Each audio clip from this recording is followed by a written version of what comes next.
In the 1920s, beds were fundamentally different from anything we use today. Steel coil springs replaced the simple stuffed mattresses of earlier times. These springs absorbed body weight in precise ways. They shifted under pressure, yet pushed back, creating a dynamic support system. Lying on one, you would feel the tension beneath your shoulders and hips. The slight bounce responded instantly. Springs were quiet, but they emitted a soft, metallic hum under heavier movements. Mattresses were not stand-alone. They rested on wooden frames. The wood was solid, often oak or pine. Frames creaked when you shifted, adding an auditory rhythm to the night. The spacing between the slats controlled mattress give. Tighter slats meant firmer support, while wider slats allowed more spring movement. The frame was as important to sleep quality as the mattress itself. The mattress cover was typically cotton canvas. It felt coarse at first touch, but softened with age. Underneath the canvas, the ticking contained layers of horsehair, straw, or coir. Each material produced different sensations. Horsehair was firm and resilient. It retained heat and allowed air circulation. Straw was firmer, but compressed quickly. Coir was dense and springy, creating a unique tactile response. Bed springs were arranged in rows and columns. Each spring was pocketed or interlinked. Interlinked springs transmitted motion across the bed. Pocketed springs acted independently, isolating movement. You could see the difference when pressing on one spring. Sheets were linen or cotton. Linen had a crisp resistance, while cotton was, softer but less durable. They were layered tightly to prevent sliding.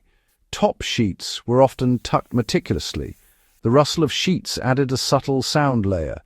Blankets were wool. Wool added weight and retained warmth unevenly.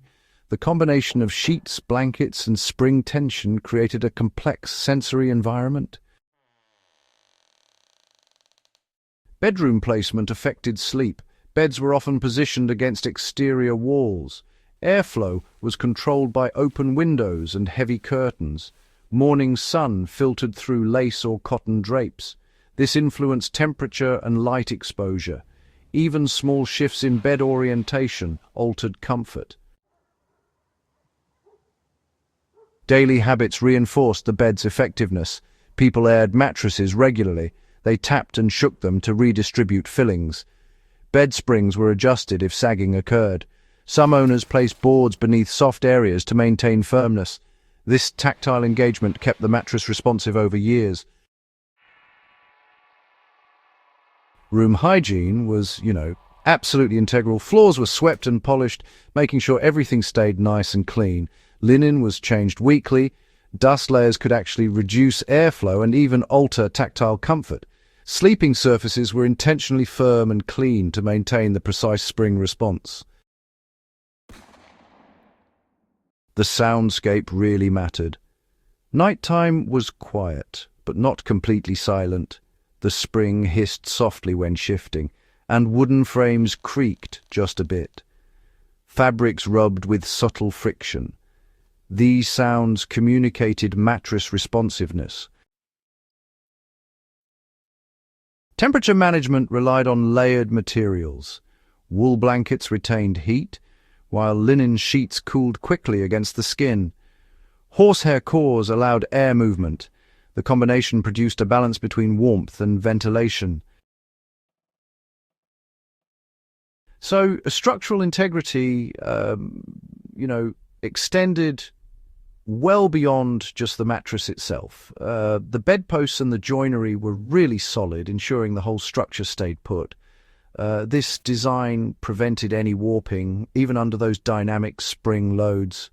The tops of the posts were often rounded or sometimes carved, but honestly they added only minimal aesthetic distraction while still maintaining that all-important functional rigidity.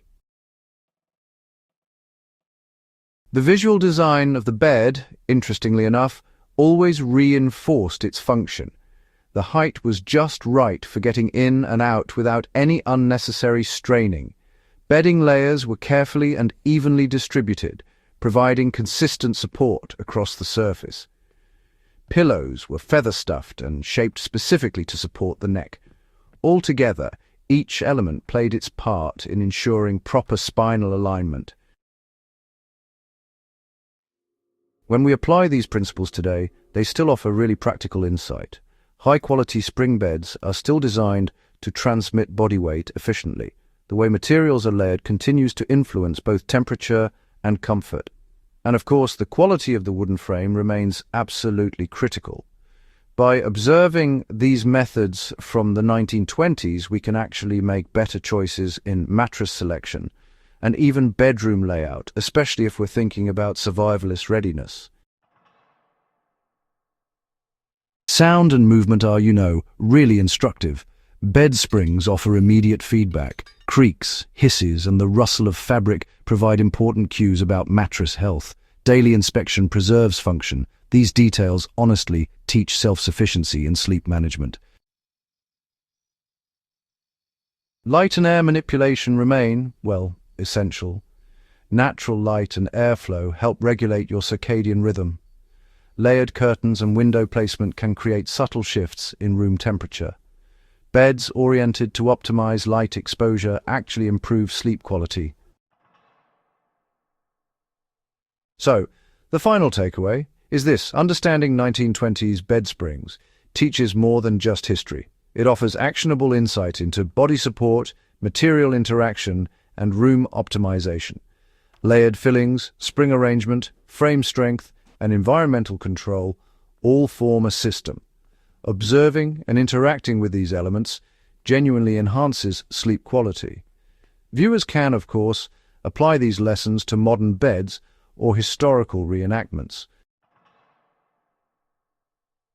Subscribe to Warfield Prepper Chronicles. Share this knowledge with others. Apply these principles and, honestly, experience the difference in sleep quality.